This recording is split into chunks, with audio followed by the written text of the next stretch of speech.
Esto es El Estrellero, aquí hablamos de viajes, de pueblos con encanto, de playas y valles. El Estrellero es un blog y también es un podcast, es un punto de encuentro. Abre los ojos, disfrútalo. Recorremos el mundo y lo contamos, oh sí, con pasión y buen son. Bienvenidos a un nuevo episodio del Estrellero. Hoy quiero contaros la historia de Baltasar Montaño. Veréis, Baltasar tenía un buen trabajo, era periodista económico en El Mundo. Le pagaban muy bien. Sí, era otra época, el periodismo, los periódicos, la vida era diferente. Había comprado un buen piso en el centro de Madrid, ganaba lo suficiente para ahorrar, tenía una pareja estable, era un hombre de éxito. Y en aquella situación envidiable empezó a darle vueltas a una idea que en economía bien podría llamarse disruptiva.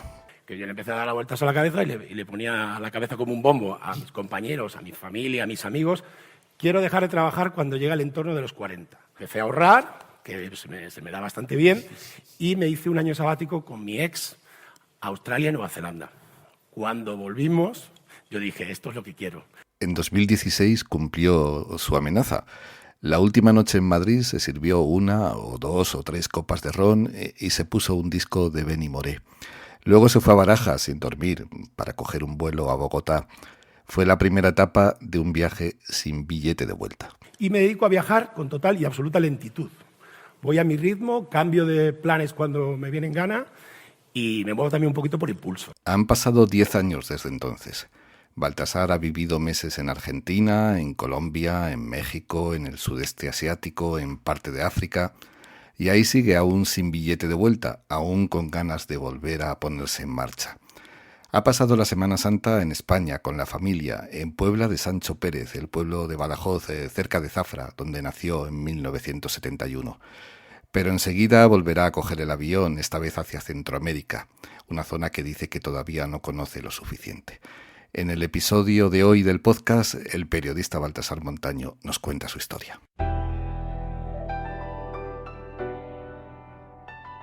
En primer lugar, te he oído varias veces que abandonar tu vida cotidiana no fue un ataque de locura, que fue un plan. Vuelve a hacer un poco de memoria, porque supongo que lo has explicado muchas veces. ¿Quién era Baltasar Montaño con 30, con 35 años y cuál era ese plan?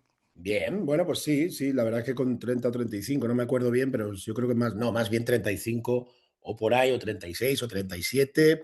Yo me iba muy bien, estaba trabajando en economía, me especialicé, soy periodista de economía, especializado en economía, me especialicé cuando jovencito al salir de la carrera y bueno, me fue bastante bien y con 30 y picos ya me gustaba mucho viajar, viajaba mucho por trabajo, muchísimo por trabajo, tú que eres periodista sabes que los que estamos en economía nos llevan de un lado para otro.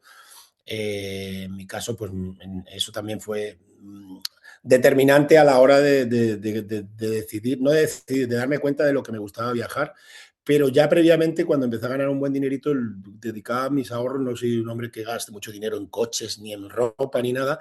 Yo y mi ex, que ahora es periodista de viaje, Noelia, pues viajábamos mucho y por trabajo viajaba mucho y empecé a tener en la cabeza esa idea bueno, que nos puede pasar a muchos por la cabeza, que es, oye, ¿y si yo me dedicara a viajar sin billete de vuelta y no tuviera que volver a la oficina, a mi trabajo o a mi vida rutinaria que me encantaba, que me encanta la vida de periodista y yo además no tengo hijos, con lo cual también tenía un poquito más de flexibilidad en cuanto y de libertad a la hora de moverme, pero dije, bueno, pues puede estar bien.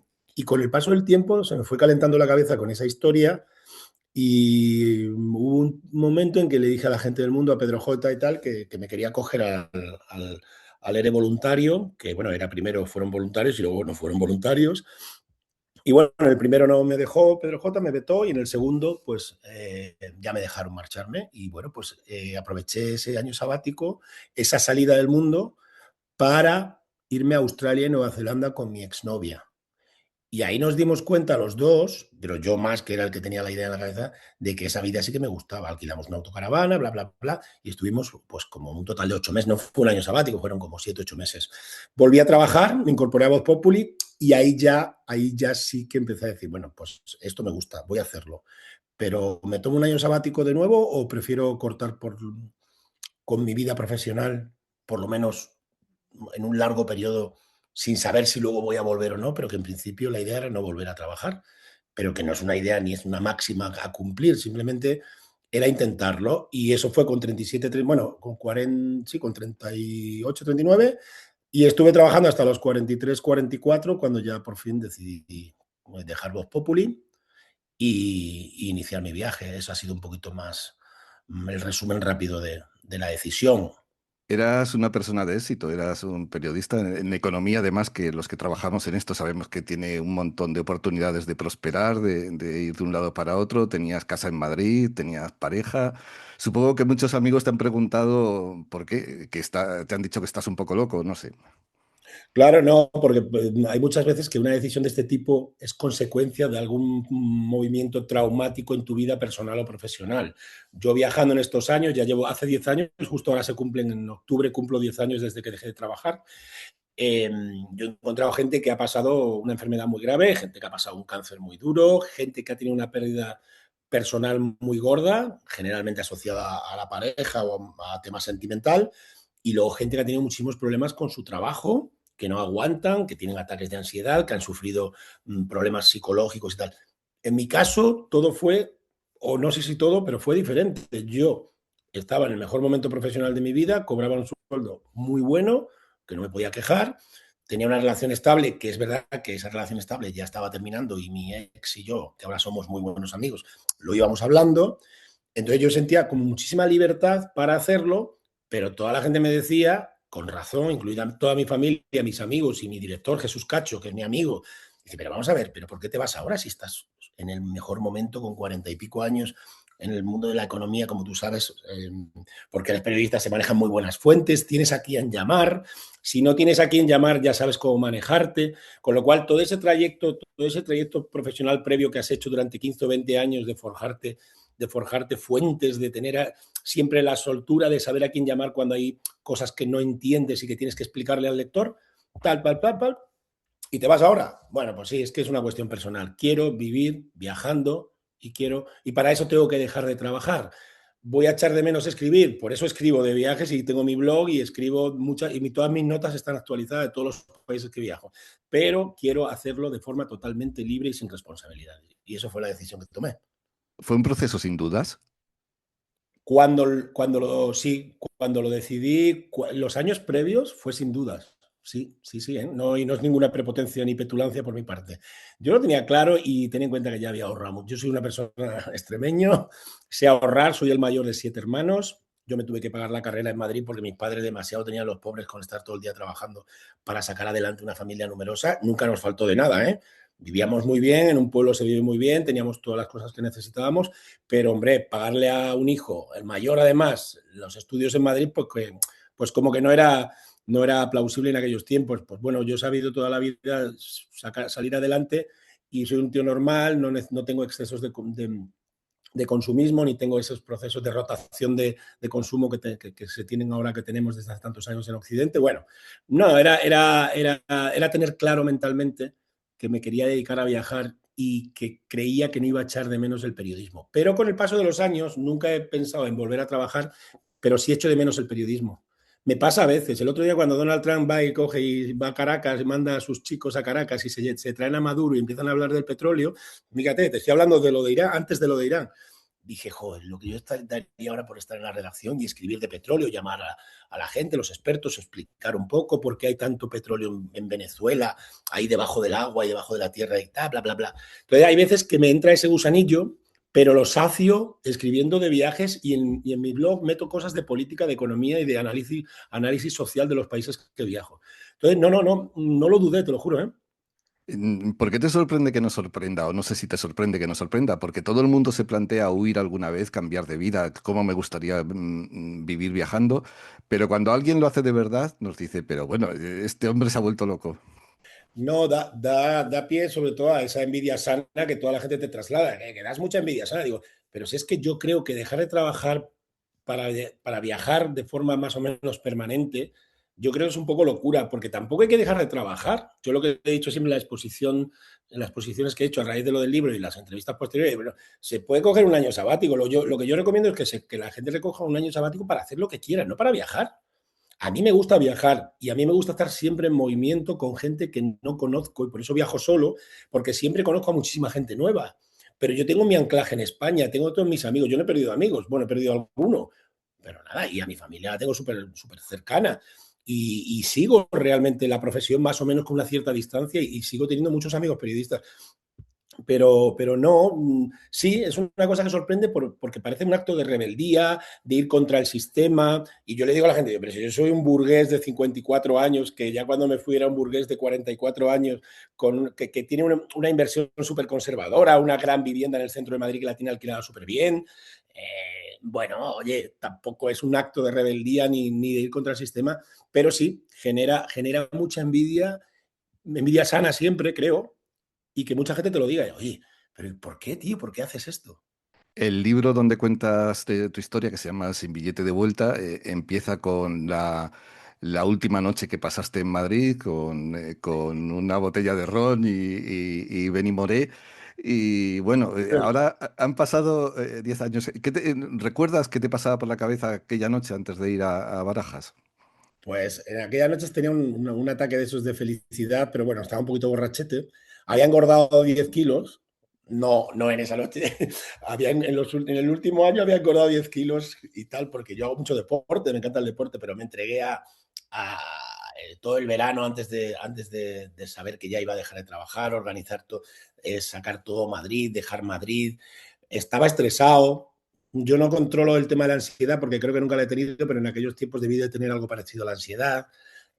Fui nervioso al aeropuerto de Barajas, llegué nervioso a Bogotá, pero eran unos nervios que yo no entiendo bien por qué, más allá que estaba cambiando de vida y el momento inicial de ese cambio de vida ese era el vuelo a Bogotá, porque yo empecé por Colombia, aunque ya había viajado por muchos otros países, bla, bla, bla.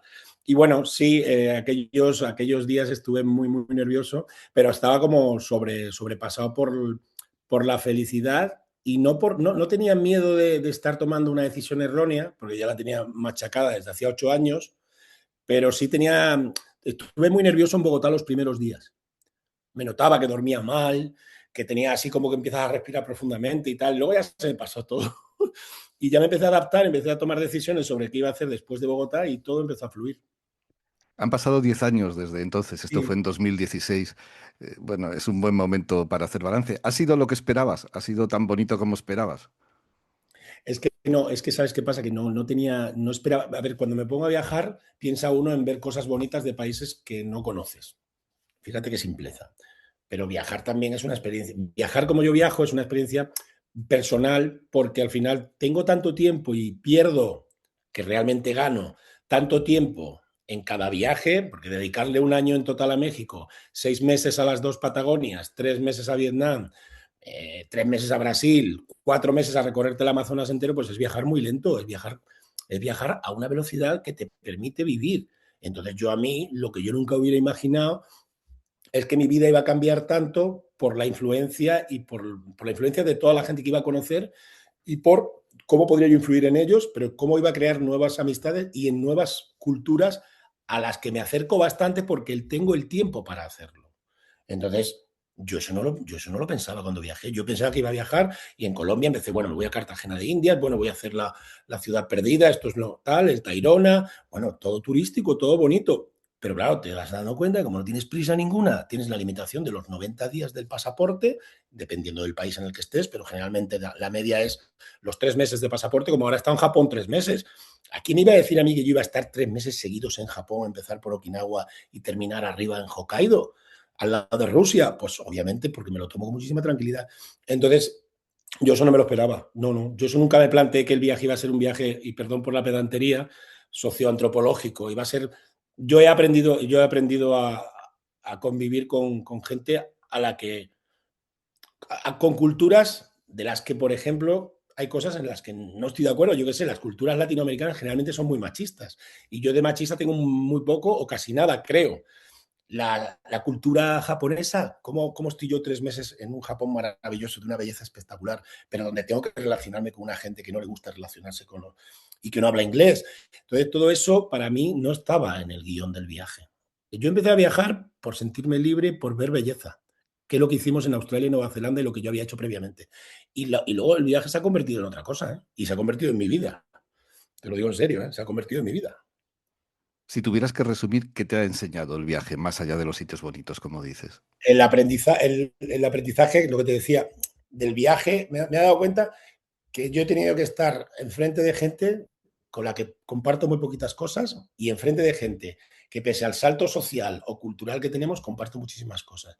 Entonces, yo he aprendido a viajar de cualquier forma, a dormir a veces con frío, aunque no me guste, o con calor, a adaptarme a las inclemencias de un viaje que yo hago porque yo quiero menos burgués de lo que soy, porque me gusta la mochila, porque me gusta la montaña, porque me gusta hacer cositas de deporte más o menos que a veces son extremas, como bajar en apnea o subirme 6.000 con guía en Bolivia. Entonces, he aprendido a ser muy libre y yo creo, a hacer las cosas incómodas, pero sintiéndome bien. Porque hay veces que me cuesta parar y decir, oye, estoy sufriendo demasiado porque ¿qué hago yo metido en esta historia? Salte de aquí, eso me pasó en México, me tuve que salir de una situación bastante incómoda que yo creé.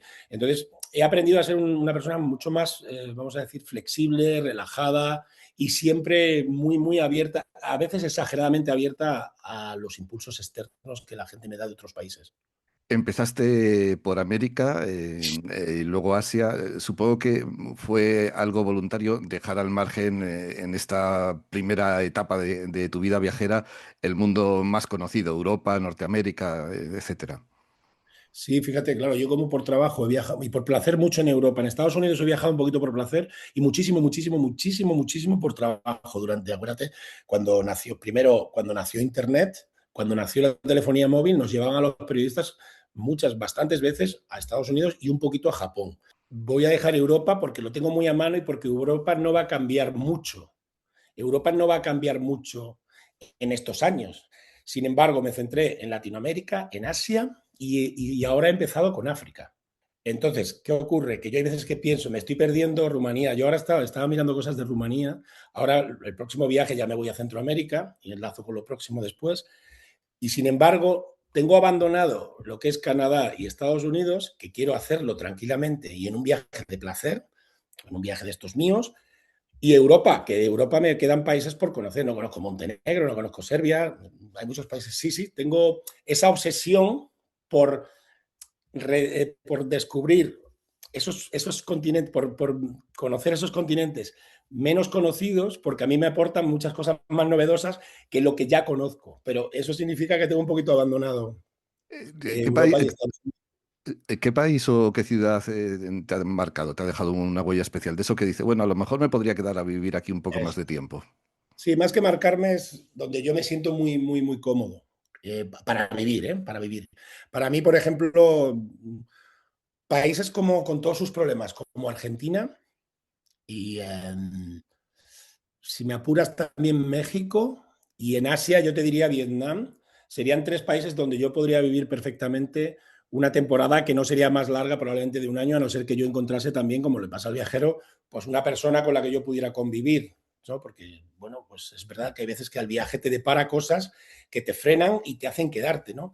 Pero para mí ciudades como el DF en México, primero Buenos Aires, que es para mí la segunda ciudad, con permiso de Barcelona, mi primera ciudad en Madrid, la segunda sería Buenos Aires. Yo Buenos Aires me siento como en casa y es una ciudad donde yo podría vivir perfectamente un año, 2 años tranquilamente. Y mira que tienen problemas en Buenos Aires, mira que tienen problemas en Argentina. El DF también. Son ciudades muy culturales también donde no se aburre una persona que no tiene nada que hacer en su vida, que esa es otra. Que yo necesito también tener unos entretenimientos, necesito tener espacios para hacer deporte, para divertirme, para hablar, para charlar, pero también para consumir cultura y son ciudades que te dan eso. Y Vietnam, por ejemplo, para mí fue un país que me dio muchísima tranquilidad y comodidad asiática, que no todos los países de Asia son cómodos para vivir, aunque sean muy placenteros para viajarlos. Vamos al cotilleo, al salseo, que es lo que me ha preguntado mucha gente cuando he contado tu historia. ¿Cómo te pagas esto? Has dicho hace un momento que tenías alquilada una casa en Madrid. ¿Con eso es suficiente? No, no es suficiente. Tengo unos buenos ahorros, muy buenos, que los estuve ahorrando pues antes de decidir decidir dejar de trabajar. Yo ya ahorraba bastante dinero porque a mí me sobrepasaba el sueldo que me fijaron cuando me ficharon en El Mundo. Era una muy buena época, lo siento ahora porque, claro, veo el periodismo de conocidos, de gente joven, de algún hijo de mis amigos que ya está estudiando periodismo. Nosotros, tú y yo, tuvimos una suerte en cuanto a que encontramos un mundo del periodismo creciente, creciente, donde si te querían a ti como periodista especializado en lo que fueras, tenían que pagar por ti. Y entonces yo empecé a ahorrar bastante dinero cuando vi que yo tenía un Ibiza normal. El Ibiza me duró 20 años. En 20 años podría haber cambiado mi coche 4 veces a un ritmo de 5 años por coche, pero es que no lo hice porque no me hacía falta. Mi coche me valía. Tenía una moto y la sigo teniendo que tiene 30 y tantos años y me encanta esa moto. Claro, a lo que voy, que yo he ahorrado muchísimo dinero y tengo algunas cositas de inversión que no son nada agresivas, pero sí, bueno, ahora cuando hace 3 años subieron los tipos de interés, pues metí buena parte en letras del Tesoro. Bueno, voy tirando de mis ahorros y lo que tengo es muy buen ingreso mensual, y porque yo no necesito mucho dinero para viajar. ¿Qué presupuesto tienes? Te he oído en alguna ocasión que te fijas un sueldo mensual. Bueno, tengo una referencia mensual de unos 1.500, pero que generalmente se me va a 2.000 euros mensuales. Pero depende mucho, depende mucho. Mira, por ejemplo, África. Te pongo el ejemplo más cercano que tengo, que acabo de pasar 7 meses en África. Empecé por Sudáfrica, me compré una moto de segunda mano, luego ya la he vendido pasados los meses cuando ya no la necesitaba. Yo, por ejemplo, en Sudáfrica no he gastado mucho dinero. A lo mejor me he gastado, no lo calculo, me he gastado 1.500 o 2.000 euros al mes, probablemente un poquito menos. Pero cuando he cruzado a Namibia, que es un país que está enfocado 100% al turismo, un país africano, pero enfocado 100% al turismo, como Botsuana, como las Cataratas Victoria, todo lo que haces ahí es súper caro. Es decir, el turismo en África es para europeos, entonces los precios son mucho más altos. Ir al supermercado en Namibia es más caro que ir al Mercadona de España. Entonces, en Namibia, las 3 semanas que he estado, no he calculado cuánto me he gastado, pero me he gastado bastante más de lo que mi presupuesto me podría indicar. Pero no te digo nada cuando lo que me gasté en Vietnam. No me gastaba nada. En Vietnam es imposible gastarse el dinero. Tienes que comprarte un helicóptero para gastar dinero. Hay países que son muy baratos y cuando vaya a Estados Unidos tendré que preparar 4 o 5 mil euros mensuales. Y es un viaje que a lo mejor tendría que hacer acompañado, ¿sabes? Pero eso lo haré más adelante porque depende de los países. Entonces yo, sin querer, voy equilibrando presupuestos y luego, pues, no soy un hombre que vaya tirando el dinero. A mí me gusta darme mis homenajes gastronómicos y me gusta el vino, la cultura del vino en Sudáfrica, buenos restaurantes, pero lo voy haciendo de forma puntual, no como antes cuando vivía en Madrid, que era un forofo de la gastronomía de vanguardia y todos los meses o cada 2 meses, pim, pim, hacías una cosita especial, ¿no? Explícanos un poco cómo te organizas. El arranque del viaje siempre, o de la zona a la que voy, primero va por impulso de deseo. Por ejemplo, te pongo un ejemplo final también de lo último. Yo he estado 7 meses en África, pero necesitaba dejar descansar un poquito África. Entonces, ¿qué me pedía el cuerpo una vez después del cansancio de estar todos estos meses por países, después Zimbabue, después Mozambique, que son países un poquito más complicados para viajar, donde también hay cosas súper guapas que he hecho y que son muy interesantes? Pero estaba cansándome un poquito de África y digo, ¿qué me pide ahora el cuerpo? Digo, bueno, pues me voy a ir a Centroamérica, quiero hablar en español, me he tirado muchos meses hablando en inglés, quiero bailoteo, quiero un poquito cultura latina cercana a mí para pasármelo un poquito mejor, salir más de fiesta. En África he salido muy poquito de fiesta.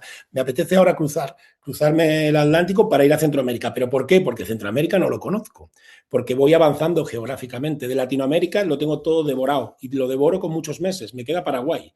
Sin embargo, en Centroamérica, quitando Guatemala, que le dediqué un mes hace tiempo, no conozco el resto de los países. Y es eso lo que voy a hacer ahora. Voy a entrar por Costa Rica, que es lo más turístico que hay, y de ahí me voy a mover a Nicaragua, Honduras, Salvador, y bajaré a Panamá también para disfrutar. Me gusta mucho el buceo y bla, bla, bla. Entonces, en este caso, lo hago por apetencia personal, pero voy cubriendo zonas geográficas. Por eso yo me he hecho todo el sur de África. Ahora yo me he quedado en la frontera entre Angola, Congo y Malawi. Y de ahí, la próxima vez que vuelva a África, voy a empezar por ahí casi seguro. Si el cuerpo me pide bajar a Marruecos e iniciar el viaje en África por un país que conozco muy bien y enlazar ya hacia el sur, también podrá ser. Pero voy cubriendo zonas también por una cuestión puramente geográfica, que eso lo empecé a hacer hace ya unos años, cuando me di cuenta que me iba dando esto de recorrerte el planeta. A mí no me va a dar tiempo, porque al ritmo que yo voy no me va a dar tiempo de recorrer el planeta y no tengo ninguna obsesión por recorrerlo. Pero sí que es verdad que me di cuenta que quiero ir zanjando o cerrando zonas geográficas a las que luego yo volveré ya puro placer puntualmente cuando yo quiera. ¿Qué llevas en la mochila? Creo que lo tienes muy organizado, ¿no? Sí, sí, eso lo tuve que simplificar en la explicación en el libro porque la editora me lo dijo, pero más o menos es verdad. Es decir, yo llevo, ten en cuenta que yo necesito pocas mudas, hay lavanderías en todo el planeta, yo no necesito llevar muchos zapatos. Es verdad que cuando estoy en países donde no hay grandes personas con altura y con tamaño, como me pasó en Bolivia, encontrar unos zapatos de mi talla cuando se me rompieron los otros me costó un poco. Al final encontré una tienda y los zapatos eran súper caros, pero no había mi tamaño. Yo llevo muy poquitas cosas. Sí, llevo mi cámara es sagrada, llevo un ordenador para escribir, que antes era un iPad y ahora llevo uno de estos así, un ordenador normal. Llevo un pequeño speaker de esto, un pequeño altavoz para la música, que la necesito de vez en cuando, me la echo de menos, pero eso lo podría comprar en cualquier sitio porque son muy baratos.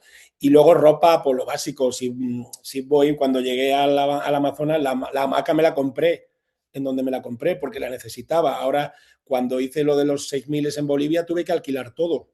Yo no me voy a comprar una chamarra de invierno en Bolivia para seguir luego viajando por otros países que hace más calor. Entonces, voy comprando puntualmente lo que necesito, pero llevo muy básico, 2 pares de zapatos, un pantalón largo, 2 cortos, y eso, pues otro pantalón largo, camisetas, y luego, bueno, pues sí me gusta llevar y comprar de vez en cuando aceite de oliva, sea española o sea italiana. No soy un talibán, pero sí me gusta.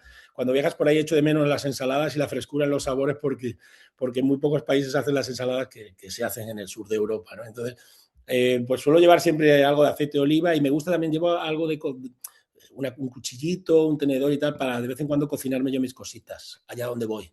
Lo que no llevas es la tarjeta SIM, que eso te he oído Y remarcarlo mucho. Y es verdad, es verdad. Para no usar esto, para no usar el móvil. Si a mí el móvil es una maravilla, sí que lo necesitamos. Pero se puede. Es que si no, a mí me pasa que ahora cuando estoy en España, yo hay veces que voy andando por la calle aquí por mi pueblo, que es un pueblo normal, y voy mirando el móvil. Y digo, pero bueno, levanta la cara y va mirando los ojos de la gente, ¿no? A ver qué tal. Entonces, yo lo de la tarjeta SIM, se puede viajar sin tarjeta SIM. Fíjate que son baratas, ¿eh? Tú llegas a cualquier país, a Tailandia, pues lo normal es que te compres una tarjeta SIM. Yo todos los días voy a conectarme en algún momento porque voy a estar en un hotel donde tienen wifi o wifi, que el wifi se ríen de nosotros los españoles cuando dices wifi. Voy a estar conectado siempre. Pero durante el día a día yo no necesito, mira, me he recorrido Sudáfrica en moto, de verdad de la buena, y con los mapas bajados, con los GPS bajados. El Spotify, tengo mis listas y yo mi música la tengo bajada. Es decir, a mí me gusta lo de presumir, no presumir, sino recordar. Cuando tú te vas de viaje 3 semanas, no tienes que comprarte la tarjeta SIM, porque vas a tener siempre un hotel o un restaurante donde conectarte. Entonces, es mejor no mirar el móvil, guardarlo y poder mirar a la cara a la gente y que te miren ellos a ti.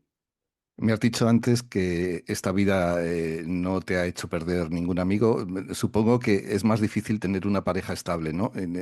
No sé si esto lo has pensado o sobre ello. Sí, y yo creo que es imposible tener una relación estable que tenga una ubicación geográfica. Tú puedes tener una relación estable de viajeros. Pues eso, yo he visto gente que se ha conocido viajando, no que no han dejado de trabajar y no tal, pero que se han conocido viajando y han iniciado el viaje juntos y algunos de ellos se han convertido en pareja. Yo no, es uno de los problemas del viaje, que yo viajo solo y hay veces que pues es complicado encontrar alguna que otra relación íntima. Yo soy heterosexual, me da igual, o como si fuera homosexual, es que da igual, pero lo complicado es encontrar a veces relaciones puntuales. Y en el libro cuento también los problemas que he tenido en estos años por haber tenido algunas relaciones estables, como me ha pasado en Colombia, me ha pasado en Argentina y me ha pasado en México. Qué casualidad que son países latinos. Y que luego he tenido complicación y dolor de abandono, de marcharme, de explicar con antelación, porque ya lo había hecho, en qué momento me marcho, que probablemente no vuelva atrás, que luego no he vuelto atrás. Entonces, sí, a veces es complicado y lo tienes que gestionar como viajero, pero yo no, vamos, que no tengo nada en contra de las relaciones estables. Tuve una relación estable de 10 años con mi ex y fue muy bonita. Y me imagino que en algún día, probablemente, si paro un poquito el acelerador o decido establecerme 1 año o 2 años en Buenos Aires o volver a Madrid, que no creo. Madrid, amo la ciudad, ya cada vez voy más como turista, pero bueno, probablemente vuelva a España y podría vivir en cualquier sitio que tenga mar y es tener una vida estable y, por supuesto, pues me gustaría buscar también a lo mejor una relación estable, pero por ahora es que es imposible. Esta es la parte más espinosa del estilo de vida, la más difícil del estilo de vida que has elegido. Claro, sí, porque bueno, a todos nos gusta tener relaciones íntimas, ¿no? No sé con qué términos utilizar, ¿no? Y dónde está la frontera entre lo que es pasártelo bien a lo que es engancharte y tener una relación de amor que te ligue a una ubicación geográfica concreta a la que pertenece esa persona con la que empiezas a tener una relación más enganchada, ¿sabes? Más potente.